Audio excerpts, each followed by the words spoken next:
been on a boat.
Yes. Good evening. It is definitely morning. Oh, What you mean good Grand evening? Rising. Good morning. This is the Tampa Bay Breakfast Club. I am Kiana. And I'm the one and only Mr. Edmund. And we're brought to you by the New Image Project. Better known as. See that? And we're helping you redefine what's cool. Because smart is The new giggity gangster. baby. And if you don't know. Now you know. Oh, and we got a special co-host today. Oh, before we do that, let's pay some bills.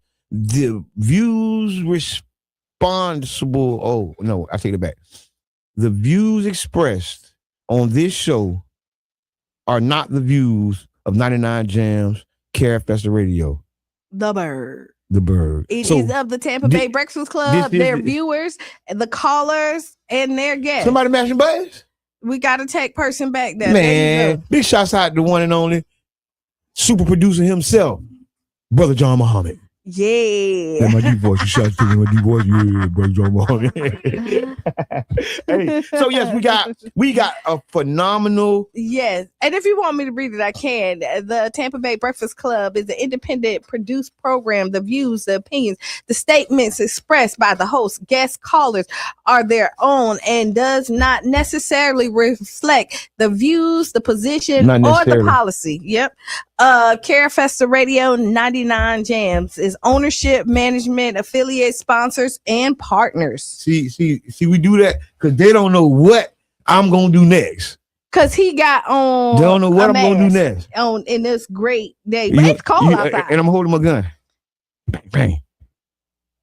Cause we finna shoot him down. Okay, why we say that? We got a special co-host. Okay, we got a special co-host today. We have the one and only Mr. Viral himself, Crunkcoco.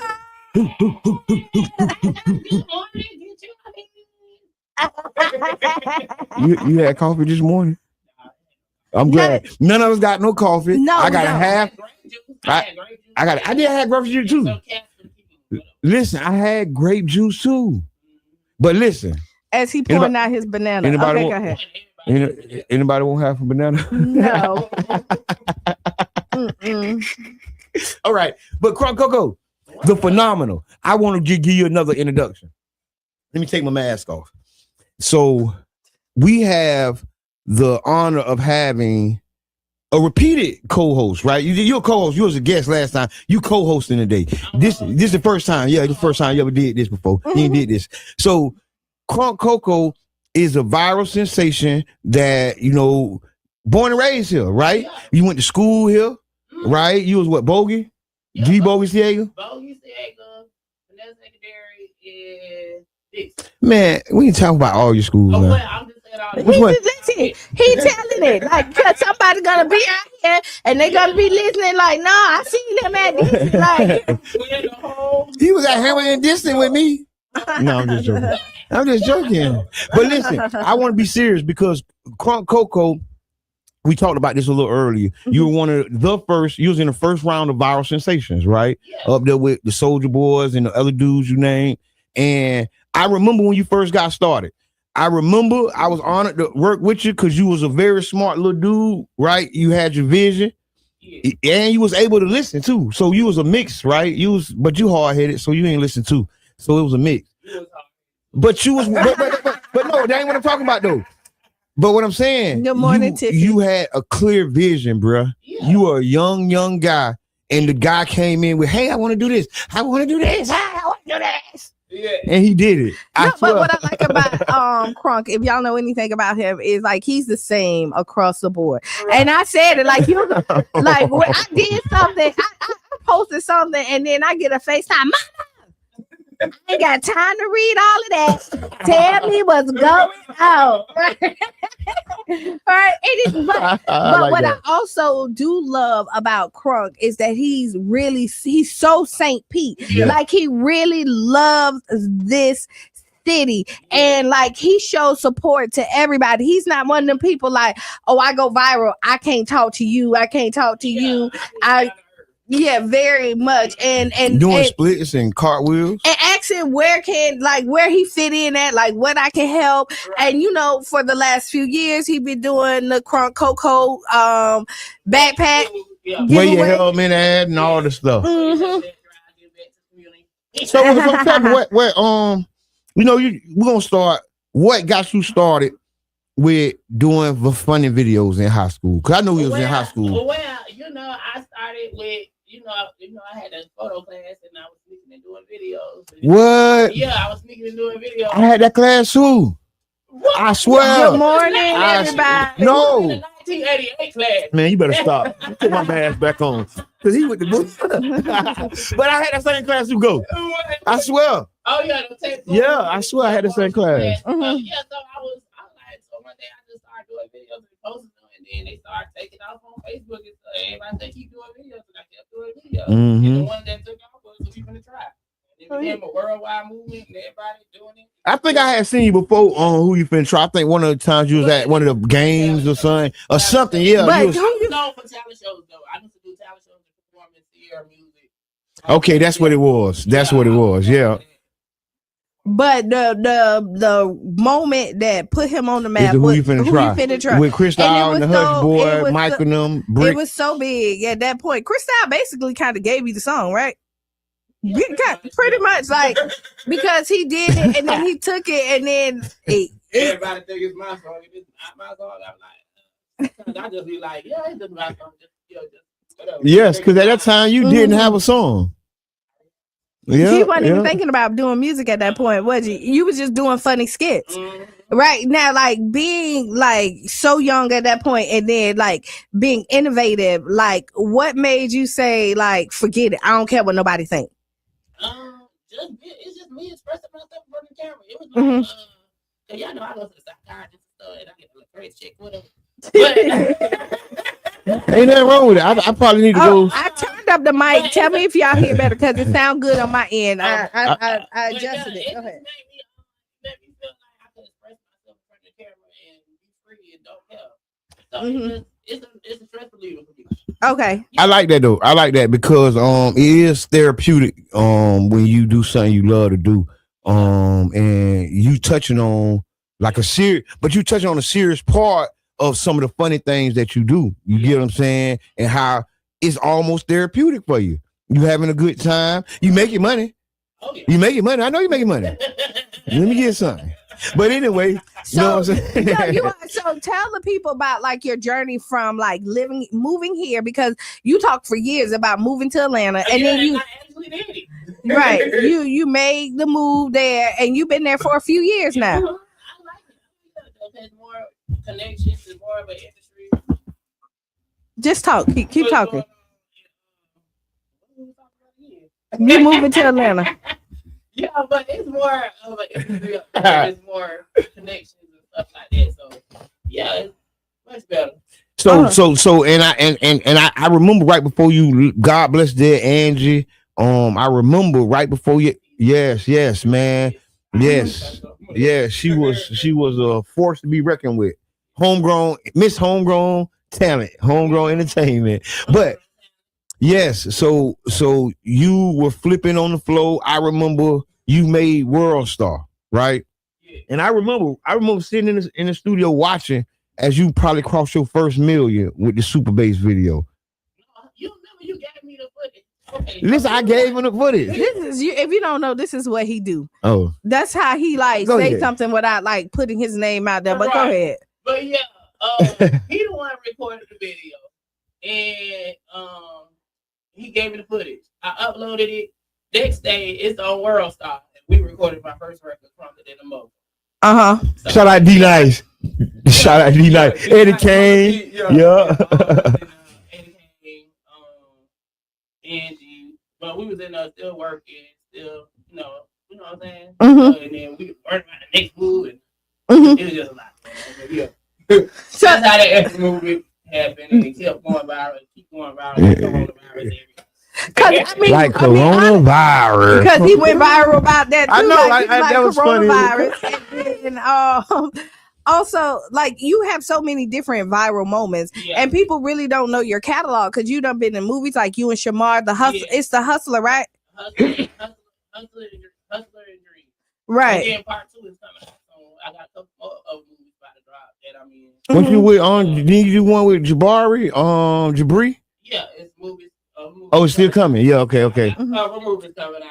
I'm sorry, we can't talk about everything. Let me put my mask on because I don't want to get sued. I mean, with the even though that dropped, you can't tell him what you can talk about. Yes, I can. I'm joking. So yeah. I want to talk about more of what's going on because really, you've been making some big moves, bruh. Like in stars and like in the real celebrity world. How I feel. And then, celebrities know you. Yeah. You got celebrity fans. They crunkers. He got crunkers. Cardi is his cousin. You know the cousin. How Nikki feel about that? Nikki's still cool with me. I don't know. Well, last time I seen Nikki, she said she hasn't seen me in a long time. She shouted me out and said, "Hey, Crunkcoco, how you doing?" I got it on video. Listen, the man is a celebrity, man. No, I've been new. Go on stage. Listen, I've been new. So back to why kind of like. No, not even. Oh, when you put your head up a butt? No, see, that's not why I was. No. You seen that video? I did, but see, that's not why I was. What are you doing? Hey, Michelle, see, there you go. Hey, look. You can't see it.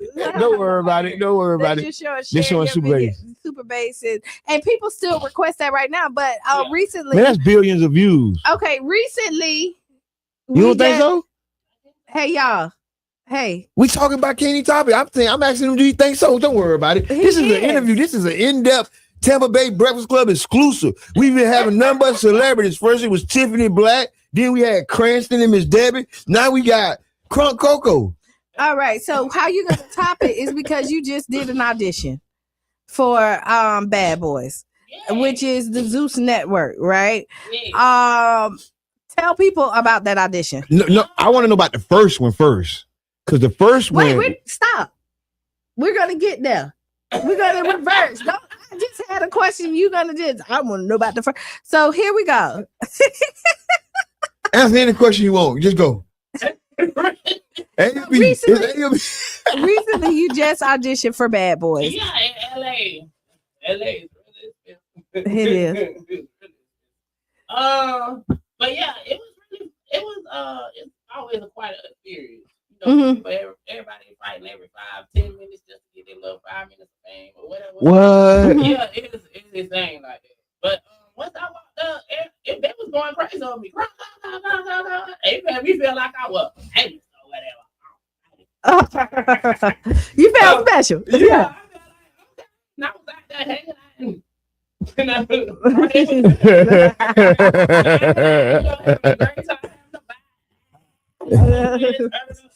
So it was a great experience, but some of it was a little too much or whatever. They throwing shells, all that.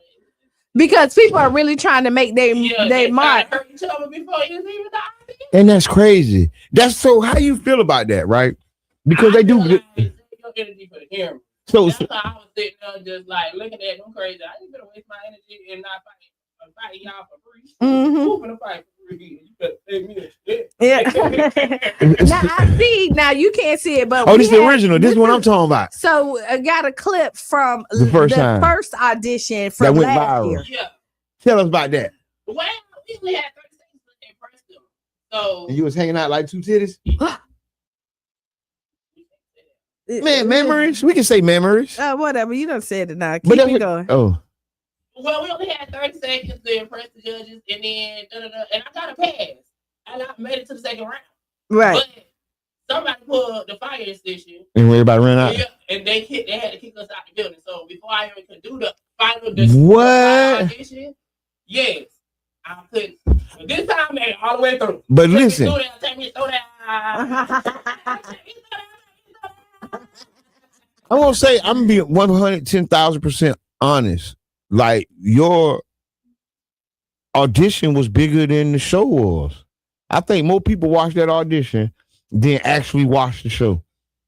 Yeah. You need to have your people call me because I'm gonna help you out this time. I got you. I guarantee you, if you look at the analytics of that viral moment, more people watch that than watch the show. It was a no-brainer. If you ask me. So I'm gonna say this because these are I know. Yeah, look, she like, man. Edmund fact. Because millions of people watch the show. No, wait. Listen, because you're not really like you. I don't watch the show. I don't watch the show, but I watched it when Crunkcoco was on. You watch the clip. That's it. See, right? That's why I said more people watch the clip. Do it. But what I will tell you is that, like, I'm gonna watch it. Like, once you get it, like I said, it's a lot of stuff that I don't watch. Like, Queens. It was what you said me. You were on Queen's Court. Oh yeah, Queen's Court. Right. And he was on that. And he was on Shaq's show too. Yeah. I was signed to Shaq. Remember? I do remember you signed to Shaq. Man, tell Shaq to call me, man. I'm tired of this mess. Shaq needs to say Krispy Kremes because they shutting one down in St. Pete. And you know he go by and buy the Krispy Kremes. But man, where does that go wrong? Because you said Shaq.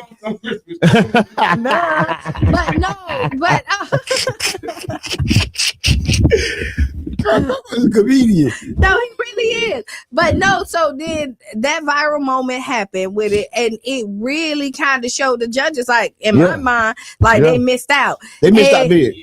And I think that I can't go back in the past, but I think if you could have completed the entire audition, you would have went that time. You would have went that year. And plus, I said my aura and my presence and my personality is very high. You do though. You do. When you walk in the room, you do got that like little thing. It's called the it factor. I've been seeing you had it like coming straight out of high school. So you was kind of like a phenomenon. Mm-hmm. You were really a phenomenon. And I as I'm thinking back on it, I'm like, yeah, you was a phenomenon because you kind of was leading. You get what I'm saying? You was telling, well, okay, this is what I'm gonna do. Oh, I want to do this. So how we gonna do it? Okay, what we gonna do next? Oh, I want to do this in front of them. So when we gonna do it? He was ahead of his time. Yeah, that's how he was. He was like, we gonna do this. Oh, I'm gonna do this, and it's gonna go big. I'm telling you, I'm gonna do the super bass. And then he was practicing. And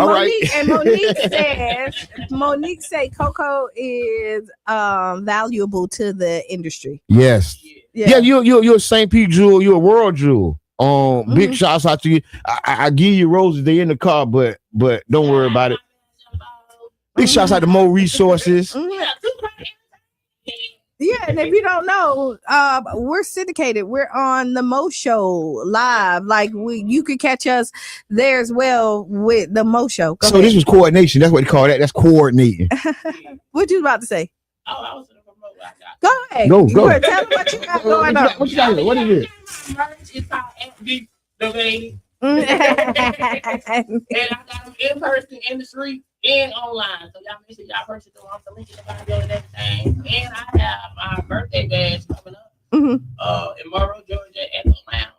Yeah, so if y'all got I was just in Monroe. No, I'm telling you, don't hit. if y'all got my merch, well, you get $5 off at the door. It's $15 to get in. $20 in the door. So y'all make sure y'all get y'all ticket. And yeah. Come out and party with me on my birthday, and we're gonna have some celebrities coming. So what show it is, Bad Boys? Dan say, see you at the cat. Dan, one of those. Hey, he said, so yeah. Oh, y'all know I love the candidates. Y'all know y'all so sad. Yeah. It's unanimous. So look. You doing commercials, you doing stuff, you helping people promote. I'm seeing you on Freak Flesh flyers. Like how do people connect with you? I got a show this Sunday, the Freak Fest in Tampa, Club TV. Make sure y'all come out and turn up and get lit like. See. I said it first though. Listen, how do people connect with you to get to be their sponsor? So what if? Okay, 2crunknt@gmail.com or DM me or reach out to Monique. Mo at the Mo Show Live. Mo, can you put the information? Can you put the information in the chat to all the people on YouTube? Thank y'all for watching. We gonna keep up with Crunkcoco. This is 99 Gems Care Festival Radio. You're listening to the Tampa Bay Breakfast Club, the loudest, the boldest, the baddest. So I have a question too, and just to kind of center a little bit, why is it so important to you to get back to the youth? Got good question. They're the new generation. If you want them to be good and be great, you gotta give back to them and make them success and grow. Help the community guys, because they the ones gonna carry us when we get old and tired of doing the leg. They gotta keep lifting us up. Right. You gotta think about the generations ahead. You know what I'm saying? So just lead them the right way. I like that. I like that. I like that. Good stuff. And you a little philanthropist too, not a little, but philanthropy, because like philanthropy. Yeah. I make words up every day. Just pay attention. You gonna write them down. Listen, but for real, because I've witnessed, I've seen, I've been able to help, but thousands of children. A few hundred here. That's thousands. I do numbers. Bicycles, backpack, helmets. Yeah. So how many you did? 4? How many you did? 4, 5. Yeah. It's about to be 5. Yeah. This working year on make your 5th annual.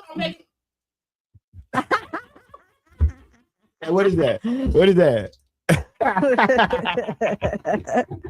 You know what? One time I was talking to Coco, right? Because he has some controversial moments. For real? Yeah, him and Kaya. You was beefing with Kaya? Right. Yeah. But this, so we're not. No, y'all we're squash it. Squash what? You squash it with Kaya? But my bad. Yeah, but we're not finna go into like all the details. But what Coco told me in this, it was like, most people shy away from controversy, and he was like, I run right to it. Let me pull out receipts. Let me show you.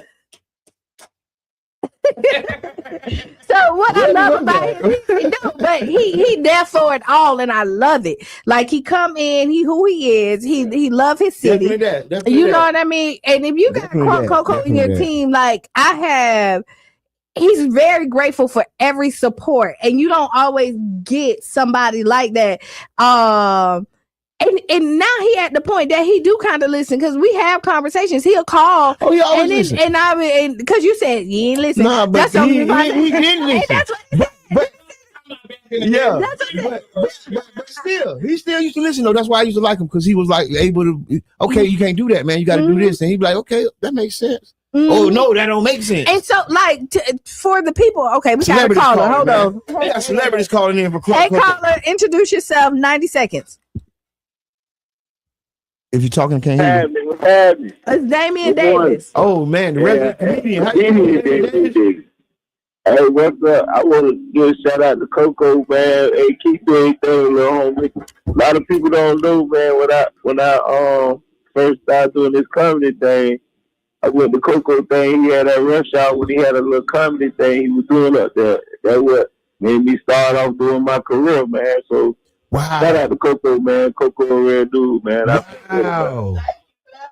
Wow.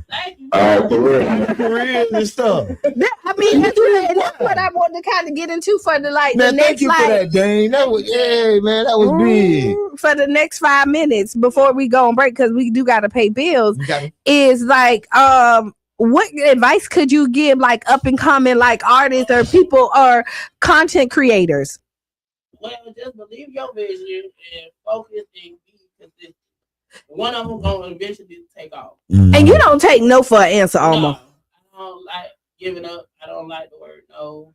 And you gotta just believe in yourself. If you don't get it the first time, keep going again and keep going again until you make your statement. And because a lot of people will give them like you'll call and be like, oh, I'll call you back. Mm-hmm. And I know for a fact, if I say I'm gonna call you back and I don't call you back, oh, you're gonna call me. Oh, yeah. I'm like, what's going on? That's what he did to me yesterday. Yeah. Listen, that's what he did to me yesterday. How long is it gonna take you to call me back?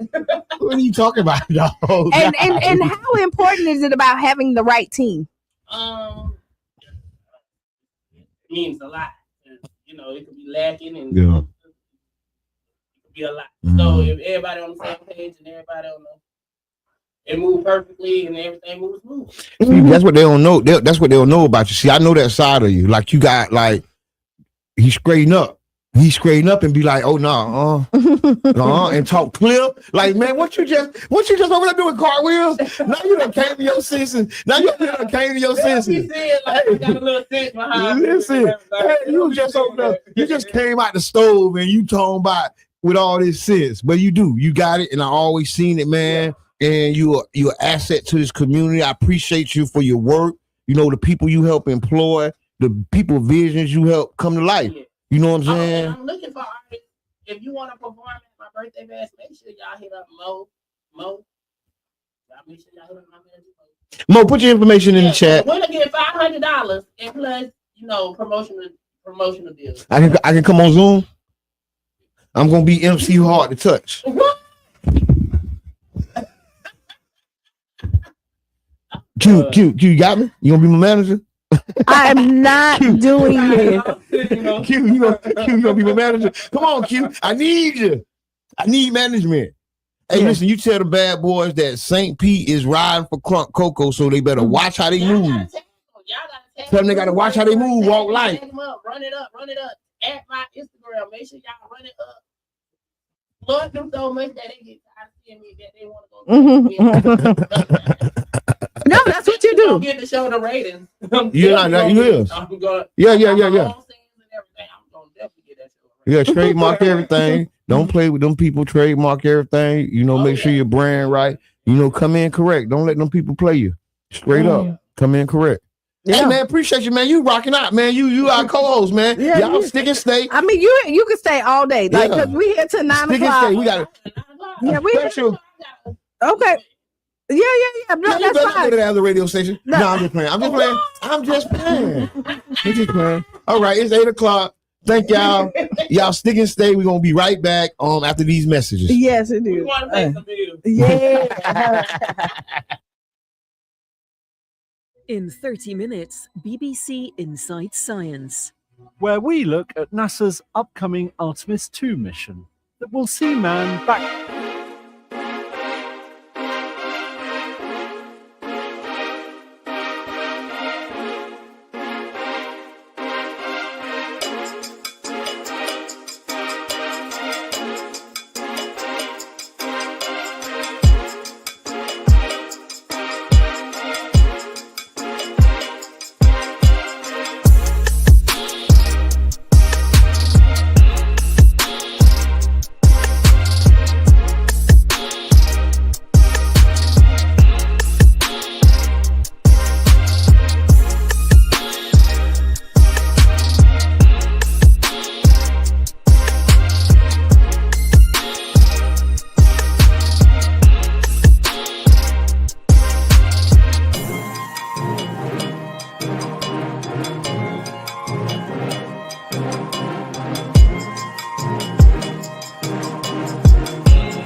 Don't be foolish, son. One of the film's stars is the famed Palestinian actor. Hello, I'm Gabe Ortiz, and this is WEDU Arts Plus. Based out of St. Pete, the Tampa Bay Breakfast Club is a morning radio show about hip-hop life and urban culture. Meet the hosts who inform and empower their listeners.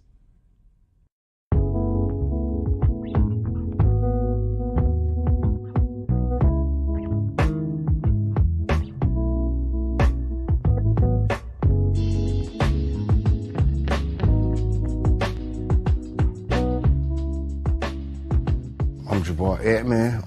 I go by Mr. Edman. My role, I'm a host and I'm co-founder.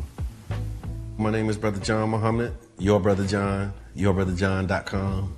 And my role on the Tampa Bay Breakfast Club is host or co-host. I just go by Kiana. Sometimes you may hear the guys call me Q. I may say Q just depending on my personality that day. And I'm the female of the crew. All right, I think I keep balance when you look at the Tampa Bay Breakfast Club. So that's my role. And I'm Bruce Moore Jr. A lot of people do know Bruce Moore Jr., obviously being born and raised here and going to school here, but there's many more people that know Reno. St. Pete is small, and so the good things and bad things that come with a small city, you know, everybody knowing each other, of course, would be one of the pluses. My neighbors were not only just my neighbors, they became my family. Trying to put that back now, like really getting back to a place where we know our neighbors and we look out for each other. It was a St. Pete that existed, you know, south of Central, and then there was another St. Pete that existed north of Central and downtown. It was a struggle then, and I think it's still, you know, somewhat a struggle for Black people in the city of St. Pete. Even with every step of progress we make, it's still a struggle to, implement that progress. Did y'all hear about the weed college, the first cannabis college? In Orlando. Talk to us, No, yeah, I've been looking at it. This is serious, y'all. Over a year ago. If you got the charges, go and get the degrees, King. You got years of experience, man. It ain't like you come into a classroom with no data. Elon Musk said that a drug dealer knows how to manage and run a business better. I can't believe that. The real facts, man. I'm all about education. But what I'm saying is that we carry this industry on our backs. The way we started the Tampa Bay Breakfast Club, Jabbar approached me about what could we do, how can we do something together, and then an opportunity to promote Amendment 4. Amendment 4 is the, voting rights restoration to returning citizens. We were able to negotiate a deal where we got like 30 minutes on the radio at 99 Jams to talk about, Amendment 4 and other local, policies.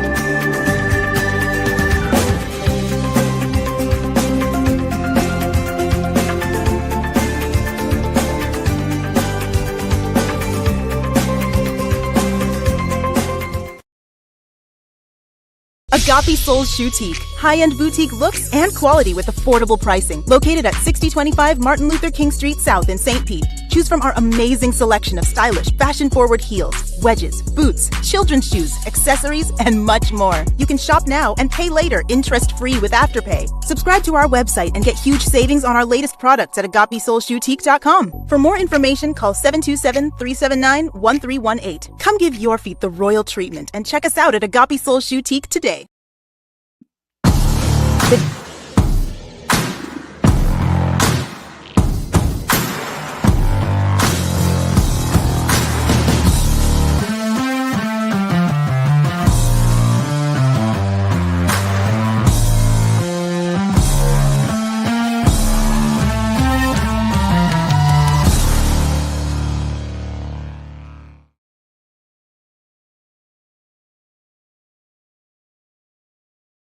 Immigration detention tent camp at the Fort Bliss military base in El Paso. ICE claimed the Cuban father had died after, quote, experiencing medical And guess what, y'all? Just like that, We're back. we're back. We're back. We're back. We're We're back. back. We're back. Yes. Okay. It is Freestyle Friday. Yeah. You're listening to the Tampa Bay Breakfast Club. I am Kiana. And I'm the one and only Mr. Edmund. And we're brought to you by the New Image Project, better known as. See you there. Because we are redefining. What's cool? Because smart is. The new. Giddy gangster. Baby. And if you don't know. Now you know. Now, just to let you know, the Tampa Bay Breakfast Club is an independent produced program. The views, the opinions, and the statements expressed by the host, guests, or callers are their own and does not necessarily reflect the views, the position, or the policy of Carafesta Radio, 99 Jams, its ownership, management, affiliates, sponsors, or partners. All right, I just wanted to get that out there. Hey, every time you read it, that's an intellectual way of saying we do what we want to do. We do what we want to do. Don't call nobody. Don't tell nobody that we did it. Really, it's like don't call the principal Don't because call the we said it principal. like the principal ain't got nothing to do with this. We own our own mess. So yes, we got a special guest in the house. And he has a very important book. And this is Brother John Muhammad. How you doing? Big shot. You know, Brother John is, and so, but we still got another Brother John. See how life do. Life is amazing. And if you miss it, before we go to Brother John, we do have Crunkcoco. Yes, thank you. That's here. He was here the first half of the special hour. guest host. Yeah. But yeah, so tell us. The book is called Do You See Me? The Cry of Black Youth in the 21st Century. This is a very dynamic and powerful book. You know, it touches on what you call the phrase you coined, the ADHD thugs. Right? And so go ahead, because Brother John Muhammad, right, and the author of Do You See Me Now, director of Gang, right, which is going after the next generation and men united against sexual assault and domestic violence. All right. I just wanted to get that out there. That's right. Here, family, 99 Jams. Shout out to my brother John, my namesake. Pray you get well, good brother. Yes. Edmund, Thank you. Yana, Coco, Honor family. The book is based on the African proverb: when a child does not get the love of the village, burn it down. When a child does not get the love of the village, he will burn it down, feel its warmth. So the cover expresses the burning. Young people who are crashing out, who want to be loved, who want to be seen. You know, they're casualties of war. We're war family. And when children are at war, generally the elderly and the children are casualties. Yeah. What do children look like in war-torn countries? They're not being taken care of. Parents are distracted. They just wandering the street, trying to find a safe place to go, nowhere to, like, you just look, they look lost. You know, and it's anything, dog eat dog worse like you. You know, today's youth, they are casualties of a war. You had the war on drugs that took out their You had the war on this, the war on gangs, all these different wars, but it's casualties. Yeah. And unfortunately, it's our youth. So they're Wow. crying out. They're the least loved generation, and this is why they're the ones who want the most. The least loved. So man, whoa. So in the book, you talk about, you know, the rise of the ADHD thug, right? And you talked about how they're so misunderstood, over medicated, under supported, right? I mean, it's heavy. It's a lot. And like, what got you into this? What made you, go in this direction? Well, family, I've been working with you for 25 years. Originally from New Jersey, man. I came down here to Tampa to get that Tampa weather. And then you brought the cold with you. Pull your mic up for me. Jersey, 25 years of working with our young people. I had to put it in a book. Years of experience, working with our young people. It's a job. It's a labor of love. But what really got me, I want to share this with y'all. We took the young brothers and sisters to Eagles game, scrimmage. And while we were there, one of the young boys on the bus was being teased. And as we was getting on the bus to leave, I heard Brother John, so-and-so threw his sub out the window. When I got on the bus, they was pointing to him. You know, I'm a little frustrated, so I got him off the bus. Come on, little brother. Let's go pick this sub. So we went to go pick the sub up, and I said, we're going to take this back and put it in the trash. I said, why did you throw your sub out the window, little brother? And he looked at me with his innocent eyes and said, because they dared me to. That touched me. He didn't see, number one, you being played. Right. That was your food. But in his desire to be seen, to fit in, desire to fit in, he didn't think twice. He threw his meal away. So I have a book title called The ADHD Thug. And it's not that the young brother has ADHD. But I realized when I went to the prisons, I would say 80% of the young brothers that I talk with had some type of IEP in high school. Where they were classified ADHD, on the autism spectrum, compulsive, you know, all these disorders. And parents are sharing with me, but Brother John, this is real with my young brother, my son. He's too gullible. Yeah. So now, when you're trying to fit in at 12, you're trying to fit in at 15, now that young brother 18. Now the gang's got him. So now, drug dealer, you don't have to put a hit out on you for $5,000. I can call a little man who's been trying to be seen all his life, give him $100, he'll mow the whole block. You want to prove that you a man? You want to prove that you a man? Come on over here. You been saying you about this life. Show me you about this life. Like you want to be over here in this hood? Like you could just hear it and just thinking because again, right. And you look at it, influence, like, and what you're looking at is that the lack of self-esteem or somebody not pouring in you and telling you that you are enough for who you are. Somebody else tell you and define who you are. It's manipulation in the streets.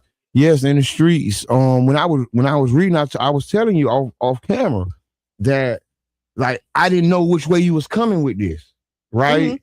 And we was talking about it this morning. And as I'm reading, I'm like, whoa, this is a real perspective. I didn't think about it like this. I told you my angle, what I was thinking about it as, right? But that ain't this is that, but this ain't that.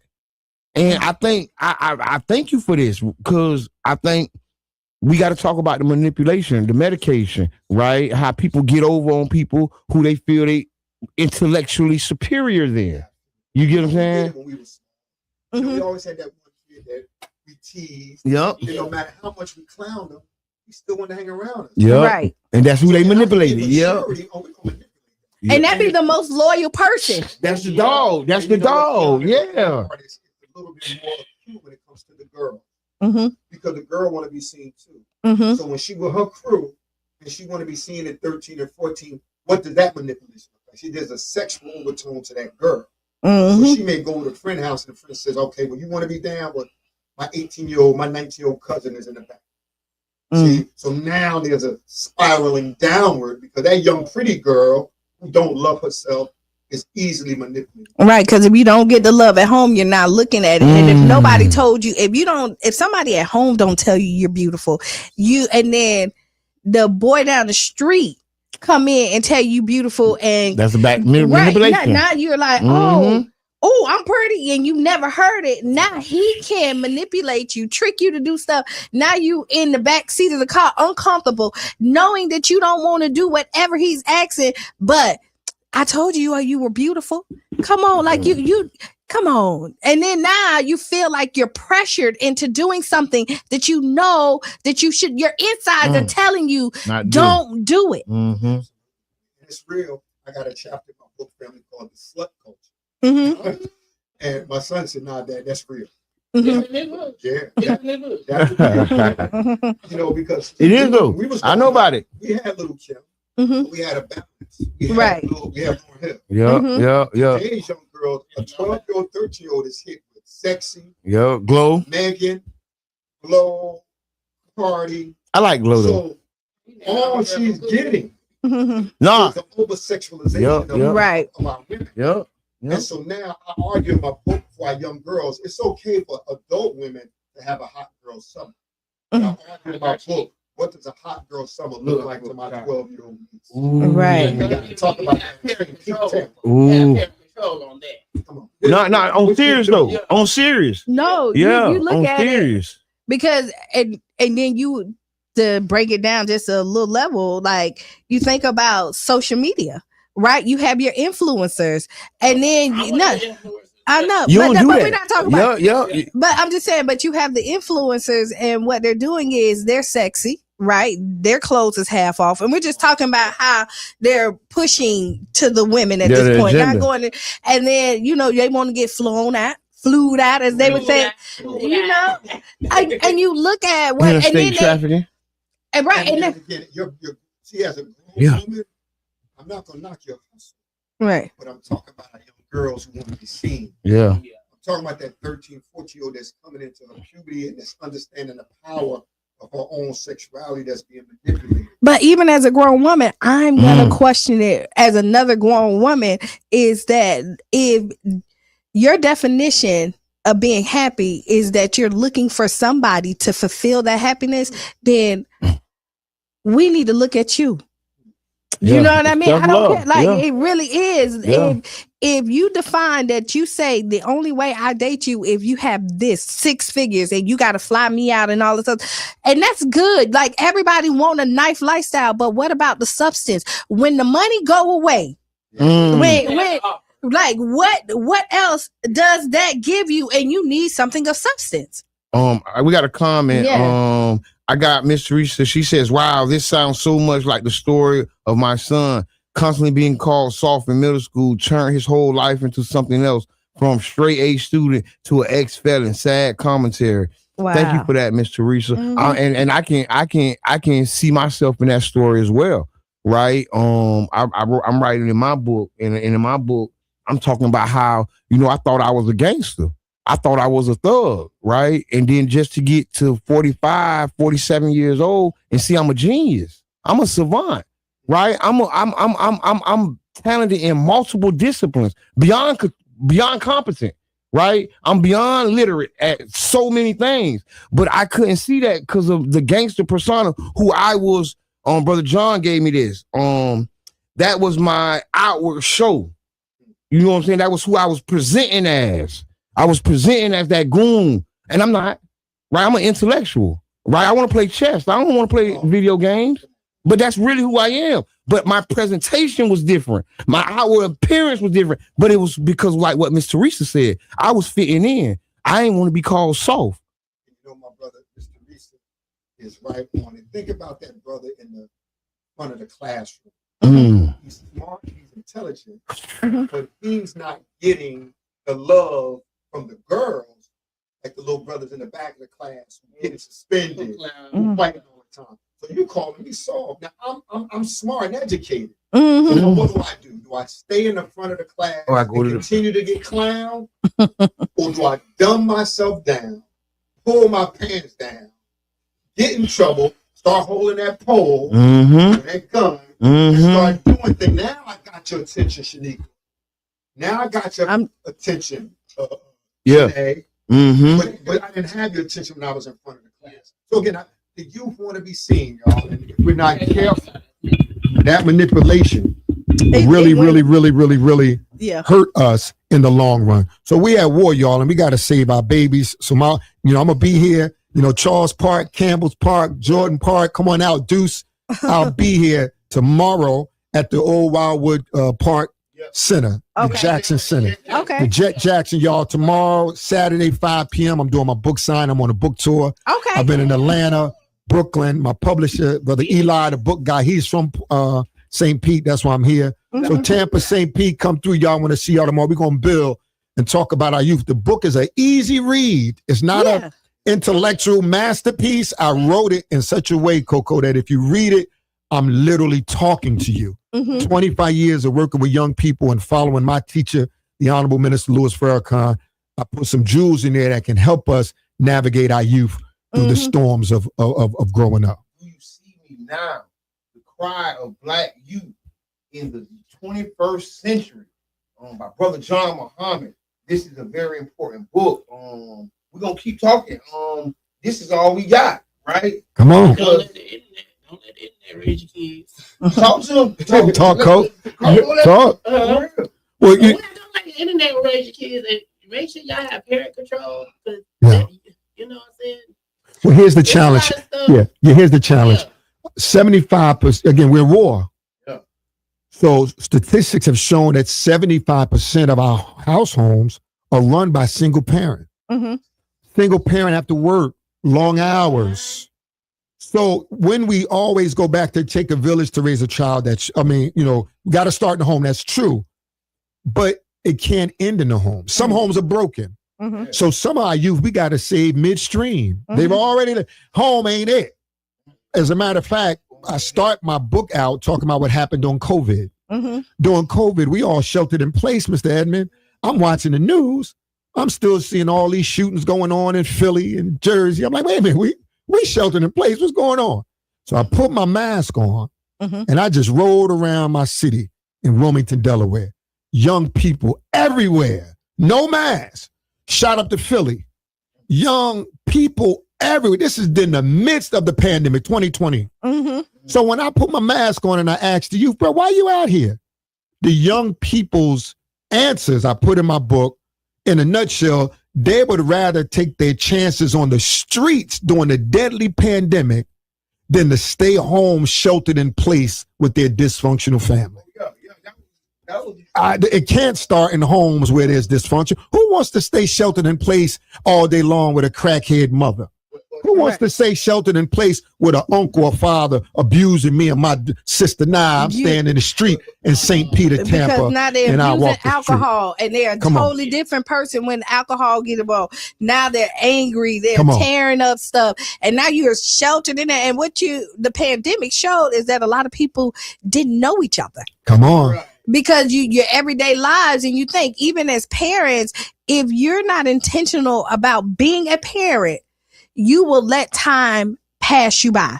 And I always say, like, I don't know, like, eating dinner, that is important. Like, sit down, make time for your children, because if you don't, somebody else will.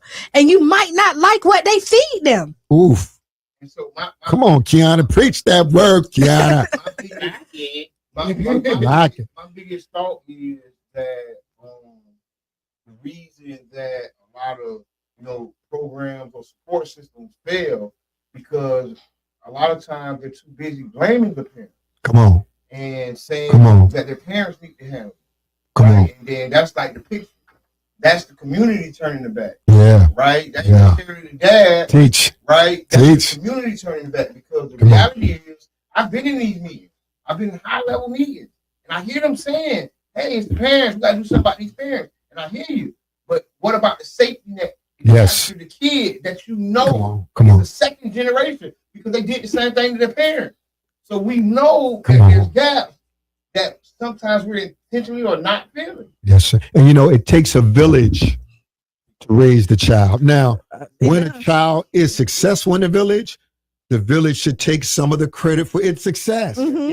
When the child is not so successful, same thing. The village has to take some of the responsibility for it not, And so in some of these homes, sometimes that Pop Warner coach, sometimes that bitty basketball coach, sometimes that swimming coach, sometimes that, that English teacher, sometimes that elder at the church or the mosque. It's a village, family. You don't realize the power of your voice here on the Tampa Bay Breakfast Club. Somebody just had a bad day and hear you on their way to work, and you get them through the day. Right. So, the power of life and death, as the scripture says, is in the tongue. And in our frustration, in this war that we're in, sometimes we forget that. We do. And that tongue cuts, and we're already dysfunctional, and now we're beating the child up and cussing them out. And I hate that. Like, I hear, like, when you think that it's nothing, like, you be like, oh, it's, some people live in dysfunction and have trauma that they have gotten from their parents, their grandparents, that they realize they're passing it on with their children. And they feel like that is a sign of love. Yeah. Like, you're cussing them out. Oh, you look ugly. Go sit down. Wow. But you don't realize, and you don't mean anything of it. in your mind, but what you're doing is planting those weeds. Yes. And weeds then start to grow, and they will kill the trees that are supposed to grow and blossom, and even the flowers, because the weeds do kill everything else around it. And if you don't plant positivity in your children, they will become who you say they are, regardless if you thought it was a joke or not. If you tell them that they the ugly, dumb little something right there, eventually they're gonna, even if they don't think they're doing it, they're gonna become the ugly, dumb something to something. If you tell somebody that you are the angry child and you are the one that's always fighting everybody battle, they feel like they have to portray that in every aspect. And no, you do not have to be defined by who they told you were. That's beautiful. You know, come on now. Come No, on. because You don't need no coffee. You don't need no You are on fire without the stimulant. Come on now. You was on fire today. Come on. But, hey, what Kiana, the scripture says, as a man thinketh in his heart, so is he. Word shape matter. They really You're absolutely correct. Word shape That showed the particles in the water. changing. In the water. It showed. I'm Yeah. to this type of stuff. It was man had 3 glasses of water, And then talking into it, spoke life into one. it turned it. Yes. So I be trying to pray and talk to the water because the scientists said Our body's 75% water. The scientists said this is what they said. They talked to like 3 4. Yeah. Or didn't talk to 2. Yeah, they ignored one, talked bad to one, and spoke positive to the And you other. saw the crystal start to Start changing. Inside. Yeah. And our body's 75% water. So, come on, Coach. Come on. honestly, and then so now we're talking about speaking life. You're listening to the music, right? That's telling you that if somebody step on your shoe, you're supposed to be angry. You're telling you, and as black men, because we were kind of talking that black men ain't supposed to be friends with other black men. Yeah, we're supposed to be ops. Right. You can't trust nobody. No, you got to be by yourself. Solitude ain't bad, but you need other men in your life to check you, to validate you. And you might not say it because, you know, if you clean and you make a decision and your homeboy be like, oh, I see you, Brother John, over there. It's another little step in you, you know? Absolutely. We got to push each other, family. And, you know, we do our youth conferences. I started gang going after the next generation because, you know, the Bloods and Crips, they hit hard in the late 1990s, 2000. And I had to figure out a way to reach them and to push back on those negative stereotypes. And what I make the young men do when they come to my conference, before we even start, I say, y'all got 5 minutes, 10 minutes to find another brother here you don't know. Get a name. What grade they in? What school? We not ops. Right. Because y'all gonna leave this conference, y'all might see each other in the mall. One of y'all might get a flat tire. And I want you to be able to say, oh, yeah, you went to Brother John. We're a family. We're a family. You never know if you're gonna need them later on in life or something like that. Come on, Coach. The next time I ran into people, they're like, "Oh, Coco, you was a cool person." That's real. But when we mean mugging each other, you know, we again, that's learned behavior. 8, 9, 10, 11, 12. You didn't come out your mother's womb mean mugging each other. No, you didn't. So this is learned behavior. And what is learned can be unlearned through superior knowledge. And that's what we have to give up youth. Go ahead. You got the question? I got the question. Okay, But go I ahead. said some of my early teachings, right? I learned a lot from a lot of brothers from the nation. That's why I got Yes, so sir. much respect for them. Because Shout out to the brothers in St. Pete, Tampa, 47, Minister Chad. this is so serious because common sense ain't that common. No. Right? And they educated us past common sense. This is what me and Chief Reno be talking about. Reno always say this. Right. Because we so educated that we miss common sense. And that's why I love what the Nation Brothers brought to the system, to our community. It's just refreshing common sense, man. Thinking for yourself and being like, hey, you know what? That just makes sense. Yes. It ain't no mumbo jumbo. It ain't no pie in the sky. Keep it 100. Yeah. Keep it a bean. This makes sense. And then you know what? They fight it inside of them. For some reason, some of us can't listen to the people making sense. Yeah. We look at them crazy. We talk bad about them. And they foolish, they crazy. But the reality is, man, they make sense. Come on. It's funny. It's like, okay, I'm done. I ain't say nothing. You almost said anything. I didn't almost say nothing. She just talking with her face. That's all. right up. But yes, we talking. Welcome back. Thank y'all. This is Tampa Bay Breakfast Cub, 99 Jam Campus Radio. We are here with author John Muhammad. We got viral sensation Crunkcoco, and we're talking about the book. Do You See Me Now? The Cry of Black Youth in the 21st Century. This is a very timely book talking about the ADHD thug. Yeah, and they want to know what questions should parents be asking before accepting the label they put on their children and offering prescriptions for ADHD. Say that again. What questions should parents be asking before they put that label on their child? Well, ADHD and accepting the prescription. Well, as I wrote in my book, a lot of it sometimes is misdiagnosis because it may not be ADHD. It could be trauma, as you talked about. It could be they could be, and again, this is another argument on another autism. You know, so I always tell parents, get a second opinion. Right. Number one. And statistics have shown sometimes diet. You know, babies, you know, if your babies is Pop-Tarts in the morning for breakfast and sugar all day long and then Kit Kats and then a Snicker and then, you know, it remove some of that. You do. And you will find that our youth will be a little bit more Listen, I was a Pop-Tart. Hey, come on. No, I'm not talking about you. I'm just thinking about like when Cheyenne was younger. I was like try to give her cereal. She'll call my mom and she don't want to feed me. Hey, and listen. my mama would be like, "You better cook." Like I would because typically I would cook her breakfast, but if I'm running and I give her cereal because a full breakfast is what she knows: fruit, vegetables, you know. And so when you look at it, and I'm giving her cereal, she about to have a fit. Come on, and you know, it's just Kiana. When I go to schools, and they say, Brother John, you know, this group you about to talk to, they ain't gonna listen. These the 80. When I speak to them by God's permission, they don't move for 40 minutes. I can believe it. So what is it really ADHD? Or is it that they are distracted by your inability to reach their soul? See, I could have been labeled ADHD because the teacher, you was boring. And so I became the class clown. I knew the work, you know, give me the work, I can do that, but you couldn't reach me. Yeah, so, you know, we do what we do. They couldn't reach you because you knew it wasn't real.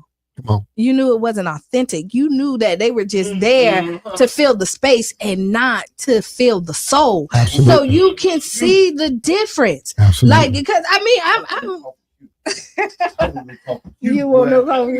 No, but this is what, because you didn't feel my soul, so I wasn't interested. Come on. No, you wouldn't. And you know what? Because even when I used to do the teen dances, they would see me and they'd be like, "Yo, it's Miss Kiana party. We're gonna chill today." Yeah, no.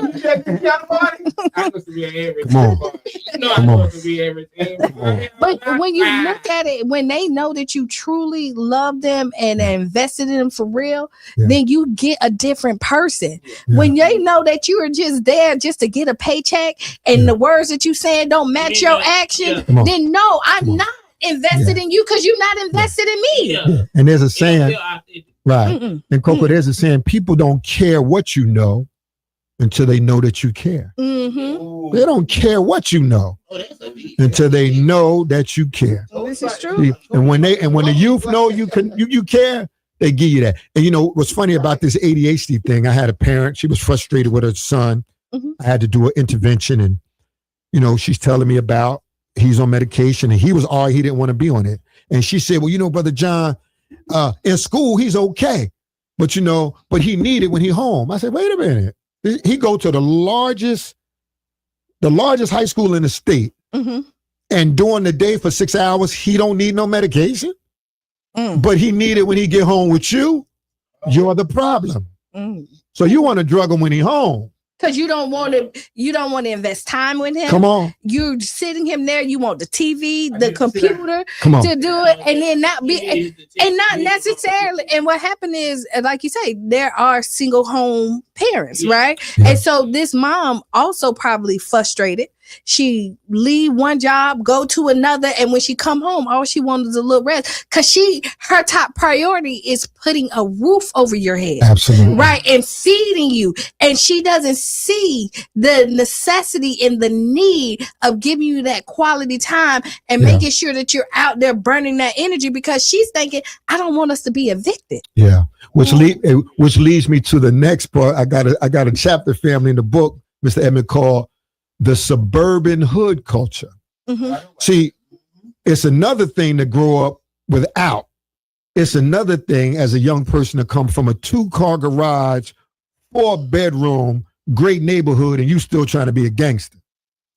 That's a whole nother. It is. But it's real. And those type of brothers go harder in the paint because you really ain't gangster. You really ain't from them streets like that. And you dangerous because now I got something to prove now. Yeah. It's really, I think what happened is, I think drug culture became black culture through the weaponization and the investment, the monetization of hip hop. Right? A lot of hip hop artists wanted to be like the drug dealer. Come on. Right? So it was reverse inspiration. So now the drug dealers wanted to be the rapper. Now this has became the dominant culture in the world. Now you have London blokes and Australian blokes, right? Come on. And they're adapting to the culture and they're accepting it, right? This is the influence we got. This is the power of our word. This is all the things in one. And now we have people from the suburbs who are hood. Come on. Because they indoctrinated into the culture. It's a philosophy, it's a manifesto we follow. It's not written down. It's just like African proverbs. It's word of mouth. It is disseminated. It's the G code. And now you got the president talking about haters. But you know what? And parents who are fought to get out of the hood, to get their children from that. Now the children are running back to it, and this is what I'm dealing with when I work with like the parents. They're in denial. They're like, John, I worked too hard to get out of that, to have my children throwing up gang signs. You know what but again, we want to be seen. As one young brother said to me, Brother John, my generation would rather have 1,000 likes than a few loves. And that is scary. It is. But give me 10,000 likes on this monster right here called social media, I'm good. And you know, even though my life is in shambles, at least you see me. You can't pay your bills. You can't pay your bills. But no, I got 1,000 likes. They see me over here. I can put my fake jewelry on. They think it's real over here. You know, and you look at it, and when you look, because you have suburban, when you go over there, sometimes those households still, they're struggling. Yes, right. This dysfunction. So right, they still struggling over here, and what everybody want is success. Yeah. Right. Everybody wants success, and so even if you have the nice house and your parents out there, but both of your parents still working and they not giving you no time, but you see your dope boy out there getting money and then sitting out there, they at the park doing all this other. Of course you still want to do that because you think that's an easier road. Yeah. And what has to happen is, again, you know, if you don't know, you won't do. We have to give our young men a superior knowledge and turn that paradigm. We got to make education and being smart cool again. Right. You are the original man. Right. You're not a thug. You're not a gang. I don't say YNs. You're not a YN to me. You're a YG. You're a young God. Different language. Yeah. What you mean I'm a God? Yeah, lowercase g, not capital G, because you didn't create this universe. But you are made in the image and likeness of your Father. And so we're made in the image and the likeness. An image is a copy, a reflection, a duplicate, a double, a facsimile thereof. So when you look in the mirror, who you looking at? You're looking at a reflection of God. So knowledge, superior knowledge has to come to supplant the desire for the brother who growing up in the suburbs to want to be a gangster. Man, I need my teeth fixed, man. I need a dentist. I need a lawyer. I need a doctor. If you look in the mirror and all you see is a YN, come on, that's who you think that you are defined as. Absolutely. If they tell you that you are supposed to be a deadbeat baby daddy, come on. If the word, that's what you present as. And so, yeah, if that's who you look in the mirror and see, That's who you're going to show up to the world. Hey, caller, introduce yourself.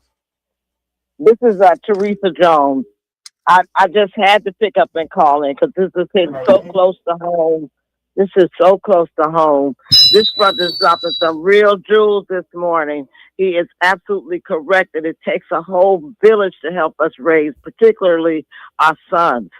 You know, I was a single mother. My son, we didn't live in suburbia, but he lived in a middle-class home. Unlike I ever lived in as the oldest of 7 children living in the projects, my son never experienced that. And as I said in the chat, he was a straight A student out there at Madeira Beach Middle School, and they kept calling him soft, and he wore glasses, and he was short, and all this other stuff. And I was one of those parents that I didn't work 2 or 3 jobs, and I was at night meetings and things like that. And as soon as I couldn't be home to monitor what he was doing as a teenager, his whole life was impacted.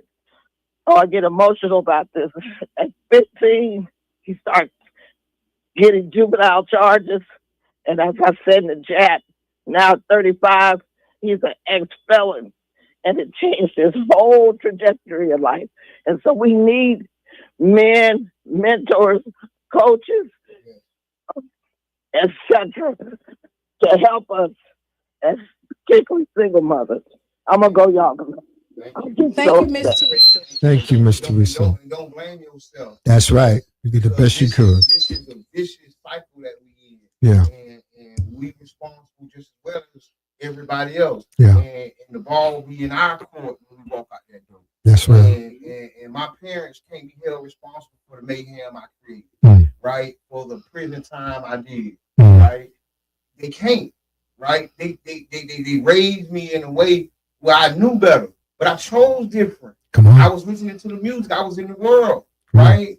They had me in church, right? They had me on. I never made straight A's, but they had me on that path. Come on. You know what I'm saying? I was on that path, but the streets were more intoxicating. Yes. The streets was more romantic. It was more Yes. sexy. Yes. You had my pants down. Come on. It was just something about it, right? That's the rebel, right? We still have rebels in us. We still warriors.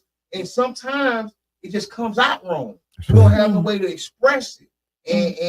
And I'm sorry to hear that, Mr. Rich. Right, it is. Pain. Your son's still an amazing man. That's right. Right? And keep pouring into him. Boy, Yeah. he's a good boy.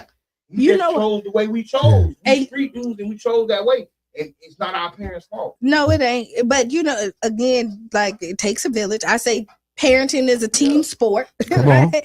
Like you really got to get in there and do it. And I remember talking to somebody, Josh, JC Tires, right? And if you know, he's kind of flashy, right? And people kind of take that the wrong way. But but this is what he said. He got nephews and a son that look up to him, and he want to show that working hard, he can have just as much, if not more, as the people in the streets. So you don't have to be in the streets to get it. And he's built his empire because he wanted to set the legacy for his right.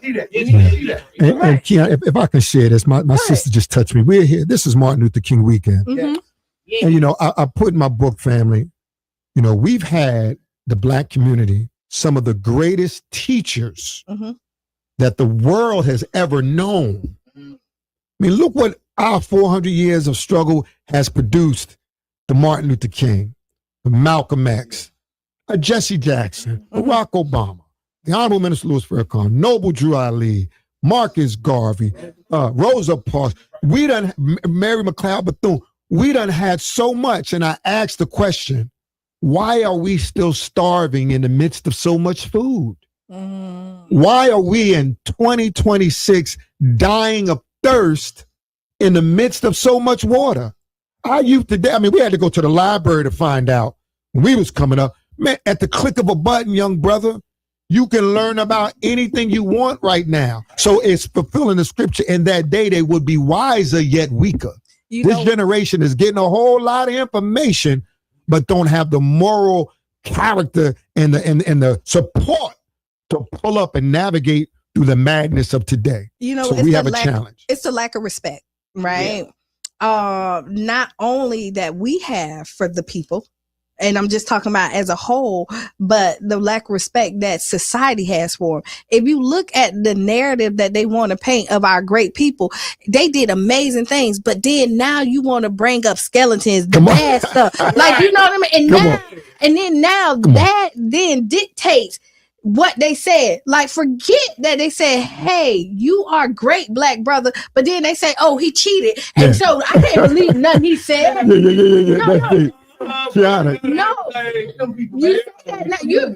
No, but you say that now, but you hear the narrative when you talk about our great black leaders. They find their flaws and push it and forget all the greatness that they did, and that's done.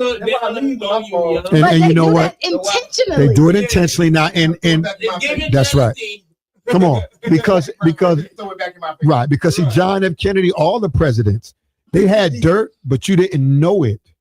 It was hitting. You're absolutely right, Keon. Our leaders, if you go in the barbershop and bring up all our great leaders, it'll say they was good, but right.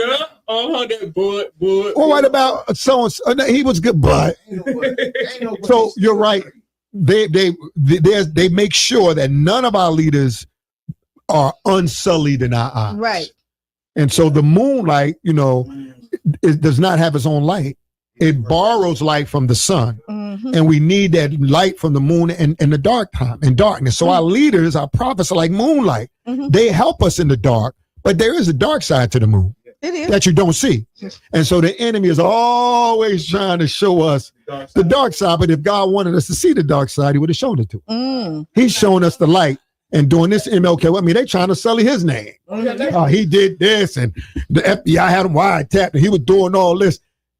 We see what they're doing, but they don't do that today. I'm going to tell you, and I don't always trust what they say, because again, they come in here and we act like they don't lie to us. But then we run with the narrative, and I'm just saying we as just the collective, right? But no, we'll see that like we act like they haven't planted, changed history, put stories together that wasn't there. Yeah, but. Listen, it's just funny is that like all this time you got all this dirt, but then now that you're praising them, and that's just me. Now they're saying, oh no, but listen, let me show you all of this. So some of that's made up in my mind. But let me tell you why. Yeah, they're gonna sell you. So this is called the manufactured Messiah, right? What they did was they took Dr. King, and after they assassinated him, they monetized his memory. Right? Yes, they monetized his memory, and then they weaponized it. They seen the Barack Obama come and keep talking about this doggone king. Let us show you these tapes we got. Right? This next generation, let us clap that down. Because they're going to assassinate our character. Even when they do assassinate. Come on. Right? And they control our history and send it back to us. Wow. And then we buy it back from them. Wow. Thank you for this history. Thank you, NASA. Oh, you're so good to me. I love you, Mr. Aaron. Hey, caller, introduce yourself. I can't hear you.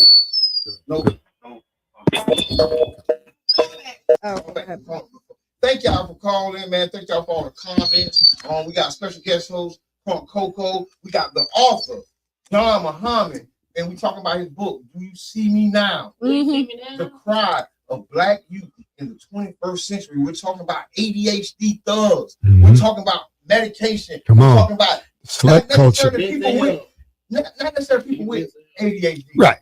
This is just like a term being used, and not to use it or abuse it. Because we're on the spectrum. I'm on the spectrum. Y'all see me hopping around here every day. I ain't even scared. I'm crazy. I do a backflip just like Crunkcoco today. but if you embrace who you are, then you can empower it. That's right. It becomes your superpower. Absolutely. It's not your kryptonite. Absolutely. I like to shoot without coke. Caller, introduce yourself. Yeah, what's happening? This King Jab. Jab in the building. Hey man, this is a very powerful conversation y'all having. First I want to say to Miss Teresa, your son, man, is a wonderful young man. I had the opportunity to facilitate a entrepreneurship class with this young man, and he is very understanding of what he has to do to get back to what he needs to do and be where he wants to be in society. This is an interesting conversation because listening to y'all talk about the gang culture and the gang violence, and I'm one of those children from St. Pete that was actually raised in that gang culture, that gang violence. I was moved from Laurel Park, Florida, Laurel Park, St. Pete to Compton, California in 1986. I have a very extensive gang background. Jabbar can attest to that. And just to see the spread of that throughout of the United States, whereas we got a brother that is a specialist on gang culture across the nation. And it was eye-opening to me because me going to federal prison, when I went to Fort Dix, New Jersey, I was on a compound full of Bloods, and I didn't even know they had Bloods in New York and New Jersey. Yeah, that's real.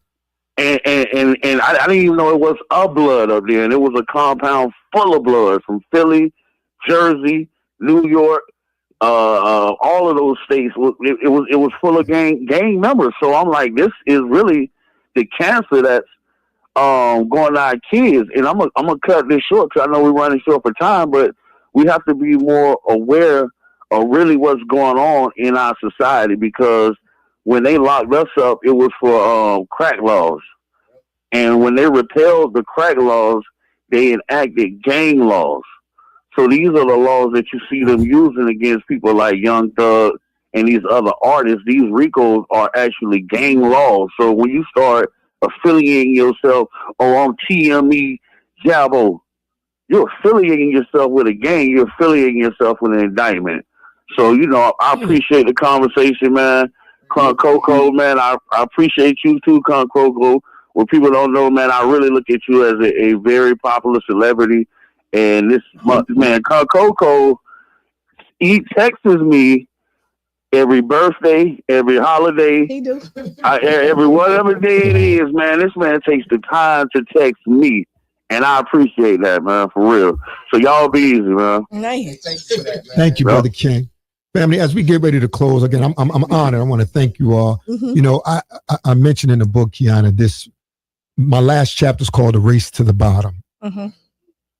We're all in this race. Ooh. Where we going? If I'm trying to out-thug you, if I'm trying to out-gangster you, because I want to be seen, and in this world, it's, the crab in the barrel. So I got to, and then if you think about it, even with our girls, we had, Nicki Minaj had a nice run, but then it's somebody who can outdo Nicki. Then we had Cardi. We was like, whoa, it can't get no worse than this. Yes, it can. Megan. We was like, no, it can't get no. Then we had Sexy.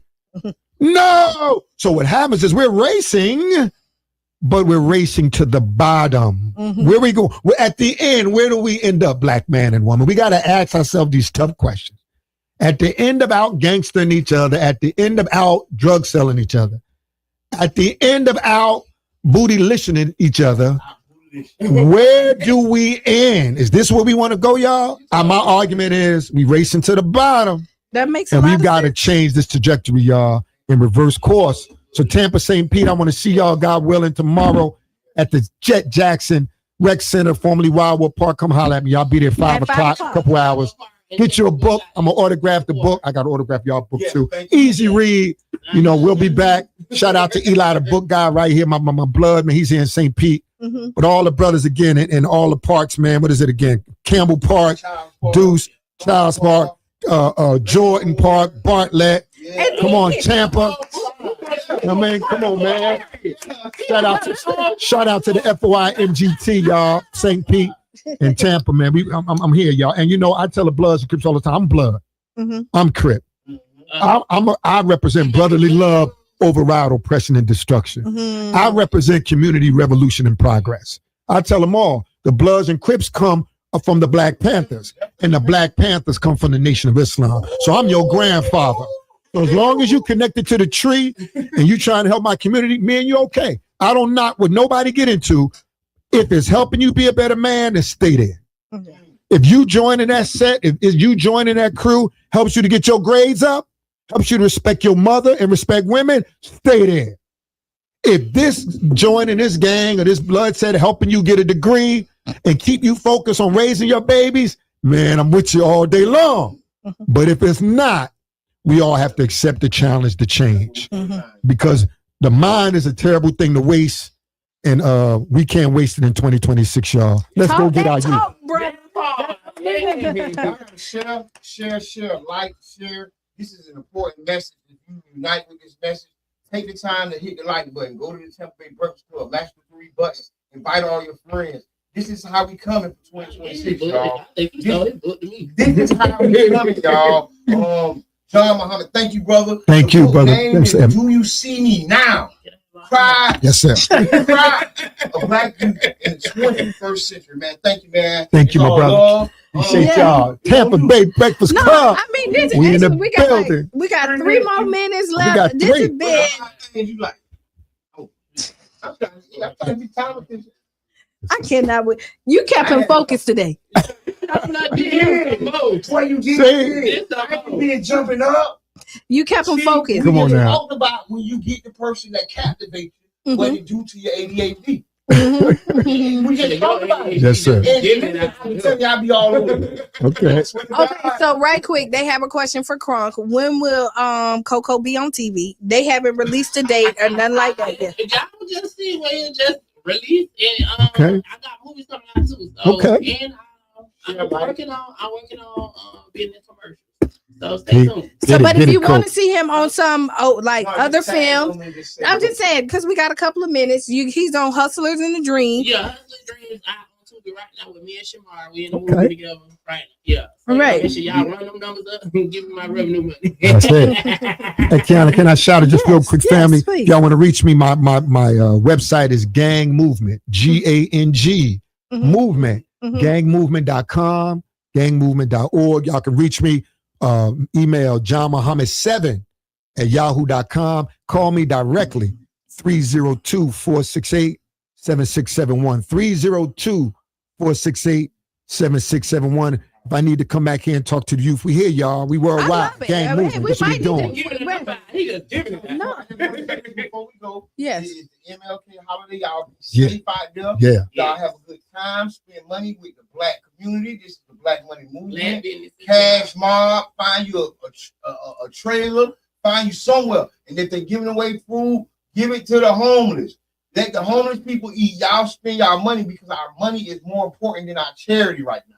We have to spend with each other, dog. Don't let these people fool you into this endless giving, right? This ain't Thanksgiving. Let's pay our bills. Let's take care of each other, y'all. Black Money Movement. MLK, y'all. So look out on Facebook or everywhere, because there's a lot of events that's going on. I know on the Deuces, I think they're doing something in the park today. Okay. So look at that. Look, tomorrow, show up at Jack Jackson at 5 p.m. Listen, great conversation. If you didn't get something from here, you really wasn't listening, because today we left you. Hey, I'm sorry, Kiana, I'm sorry. Facebook too, John Muhammad. Instagram, Gang Movement. I'm sorry. And so no. So y'all know it's the end of the day. I'm gonna tell you, be the change you want to be or see. Write down those 5 things that make you smile, giggle, feel good. Because at the end of the day, a lot of times we let the one bad thing dictate the whole day, and there were so many other things that happened that made you smile. So focus on that and not the negative. Stay tuned for Sister Hughes. And this has been the Tampa Bay Breakfast Club. This is Kiana. And I'm the one and only Mr. And this your boy Crunkcoco. Brother John Muhammad, peace to the family. And we are out.